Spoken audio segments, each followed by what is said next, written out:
Olá, graça e paz. Hoje é quarta-feira, estamos a poucos dias da celebração da Páscoa e durante essa semana temos feito a gravação de alguns vídeos para que fique registrado como foram os eventos que marcaram a semana do Senhor Jesus, a semana da Páscoa, a também conhecida e chamada de Semana Santa.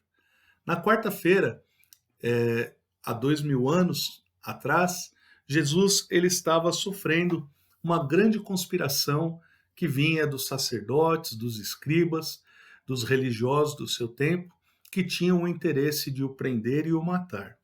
O texto do Evangelho de Marcos, o capítulo 14, os versículos 1 e 2, registram esse momento dizendo o seguinte: dali a 2 dias era a Páscoa e a festa dos pães asmos, e os principais sacerdotes e os escribas procuravam como o prenderiam à traição e o matariam, pois diziam: não durante a festa, para que não haja tumulto entre o povo.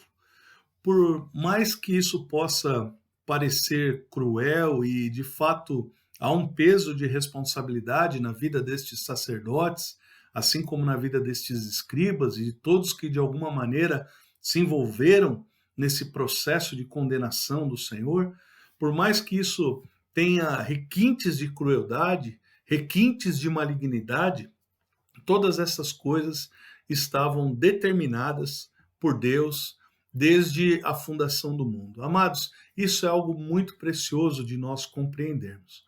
Deus, no seu infinito amor, no seu infinito poder, na sua infinita majestade e glória, ele determinou que o Senhor Jesus viesse ao mundo para morrer e morrer em favor de nós e dos nossos pecados, de forma que a morte do Senhor Jesus ela tem um significado que vai muito além da nossa capacidade de compreensão. Nós temos da parte da Bíblia uma porção de revelação que nos faz compreender, que nos faz entender. A nossa fé não é uma fé de sentimento, ela é uma fé racional. Nós compreendemos o que cremos, porém, essa compreensão nos faz perceber que há coisas por detrás, há sentido que o Senhor não nos deixa perfeitamente claro na sua palavra e que ainda demonstram, não é, o quão além vai o amor, a grandeza, o poder, a graça, a misericórdia desse Deus tão maravilhoso, não é? Mas a porção que nos registra as Escrituras, a porção que nos faz compreender os motivos pelos quais Deus fez o que fez, na verdade, nos faz compreender que ele realizou o que realizou para louvor da sua glória. Ele é o Senhor de todas as coisas, ele é o Senhor da história, ele está no controle, nada do que acontece foge do controle das suas mãos, e ao realizar este ato, Deus estava revelando à humanidade que ele é um Deus capaz de perdoar, ele é um Deus capaz de reconciliar o homem caído consigo mesmo, ele é capaz de esvaziar-se de sua glória e habitar entre nós na condição de homem, e como homem, colocar-se numa condição de servo e como servo ser obediente até a morte e morte de cruz. Realmente, esse Deus maravilhoso, o único Deus verdadeiro, é capaz de todas essas coisas. Amados, veja só, quando o Senhor Jesus ele morre naquela festividade da Páscoa, ressuscita morre naquela sexta-feira, ressuscita no domingo, nessas datas que são tão marcantes para a história de Israel, isso tudo está carregado de significado, está carregado de sentido. Veja que a primeira Páscoa ela foi celebrada por Moisés junto do povo de Israel lá no Egito.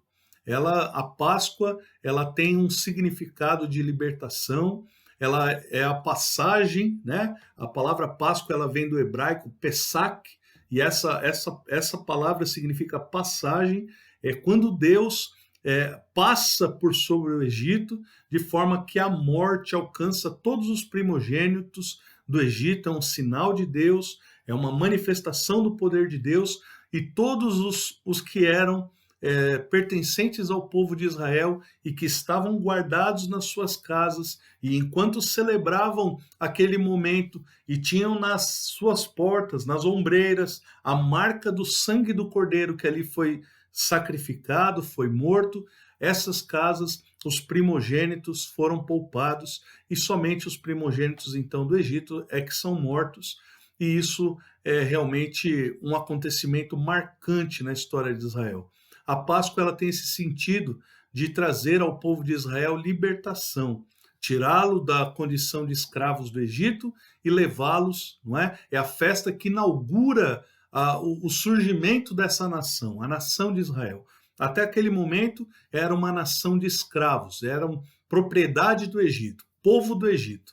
E a partir da Páscoa surge uma nação, um povo que é propriedade de Deus, surge naquele dia como sendo um povo como que inaugurado por Deus naquela festividade, como se uma grande festa de inauguração tivesse acontecendo. E a Páscoa tinha esse sentido, então, maravilhoso. E quando a gente olha para essa festividade, não poderia haver uma ocasião tão emblemática e tão profunda em termos de significado como essa para representar o que Jesus estava realizando. A semelhança daquele cordeiro, ou dos cordeiros que foram mortos para que aquelas famílias pudessem celebrar ali uma ceia, né? E há todo um preparo, uma recomendação que Deus traz a Moisés a respeito de como essa ceia deveria ser preparada.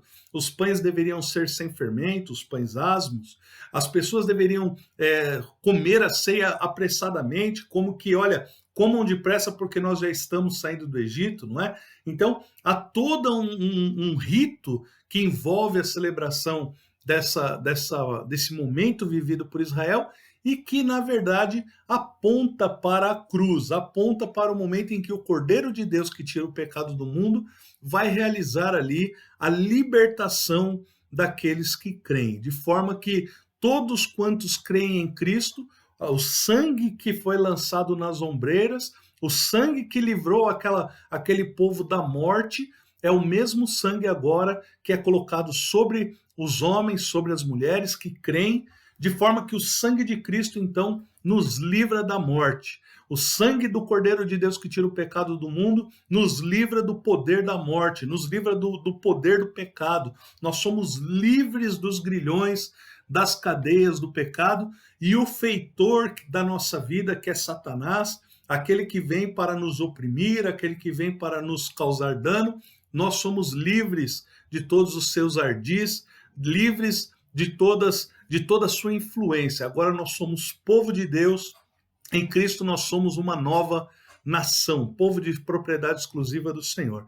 Então todo esse sentido é majestoso, é maravilhoso e revela a vontade de Deus para com o seu povo, não é? Então esse Deus maravilhoso, queridos, que se revela em Cristo Jesus, ao sofrer essa conspiração, ele não está sofrendo de algo que foi tramado pelos homens, como se fosse fruto de uma coincidência, ou como se fosse fruto de um acontecimento que fugisse do seu controle. Muito pelo contrário, as coisas estavam determinadas para que acontecessem desta maneira.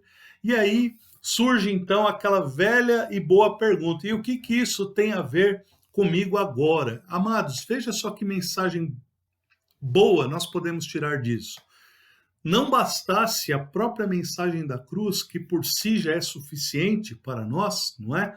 Não bastasse nós entendermos que a Páscoa ela está intimamente ligada com a verdade da cruz, e assim como Deus libertou Israel do Egito, e que aquele cordeiro que foi morto, e o seu sangue nas ombreiras das portas, foi um sangue, um sinal para que a morte não viesse tocar naquelas famílias, assim o sangue de Jesus nos livra, nos serve de sinal para que a morte jamais nos toque. Nós somos por Cristo libertos do cativeiro do pecado, nós somos por Cristo libertos da intervenção, da interferência de Satanás na nossa vida. não é? Então, por si, essa mensagem já é grandiosa. Essa é a grande mensagem que nós precisamos receber e receber com alegria no nosso coração de um Deus que nos liberta do cativeiro, do pecado e nos faz sua propriedade, seu povo e nos conduz para a terra prometida, assim como ele conduziu Israel à terra prometida, Deus está nos conduzindo à terra prometida, que é a Canaã celestial. E louvado seja Deus por isso. Agora, há uma outra mensagem ainda que nós podemos tirar desse texto. Veja bem, quando aqueles homens estavam articulando o mal contra o Senhor Jesus, esse articular o mal contra o Senhor Jesus já estava determinado por Deus, não é? Alguém haveria de fazer, alguém haveria de se manifestar, alguém haveria de assumir esse papel para que a morte de Jesus acontecesse no tempo determinado. Amados, veja só, se Deus estava no controle dessas coisas, isso demonstra que Deus de fato está no controle do tempo. Deus está no controle dos acontecimentos. Deus está no controle da história. Ainda que eu e você tenhamos liberdades para escolher, olha, eu vou pela rua A ou vou pela rua B, eu escolho ir por um caminho A ou pelo caminho B, o lugar aonde essa história vai terminar não muda. Ainda que aqueles homens tivessem uma liberdade de articulação, o lugar que estava preparado para Jesus não mudou. Ele nasceu destinado à cruz, ele nasceu destinado a morrer pelos nossos pecados, ele nasceu destinado a padecer a nossa morte, e ele assim viveu e ele assim o fez. O que eu quero dizer, e o que isso tem a ver conosco hoje, é que ainda que as circunstâncias atuais sejam circunstâncias que nos tragam algum tipo de preocupação, o que é necessário acontecer, amados, simplesmente vai acontecer.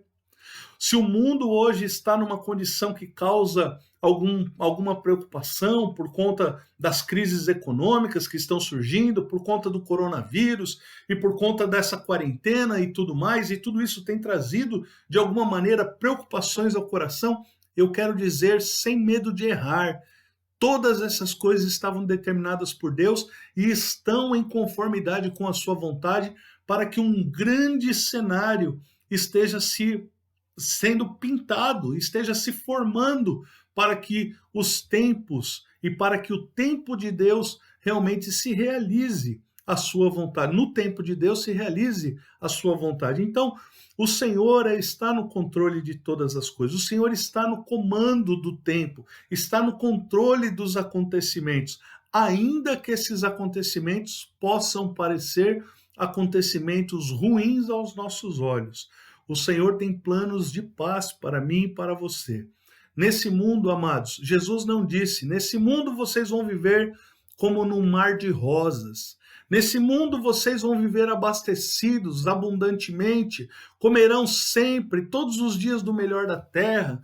Nesse mundo vocês vão gozar das maravilhas eternais. Não.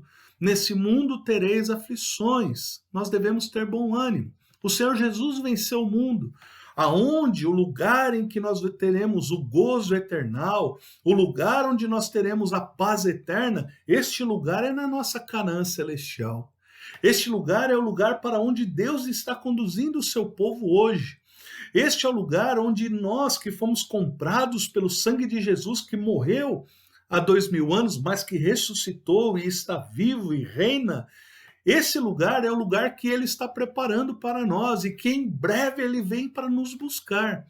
Então, confiantes nessa verdade, nós devemos tirar da quarta-feira, assim como Jesus na quarta-feira, há 2000 anos, houve uma conspiração para lhe tirar a vida, e aí isso realmente tem uma aparência ruim, tem uma aparência de algo maligno, e de fato há uma responsabilidade sobre quem assim agiu, ainda que tudo isso seja verdade.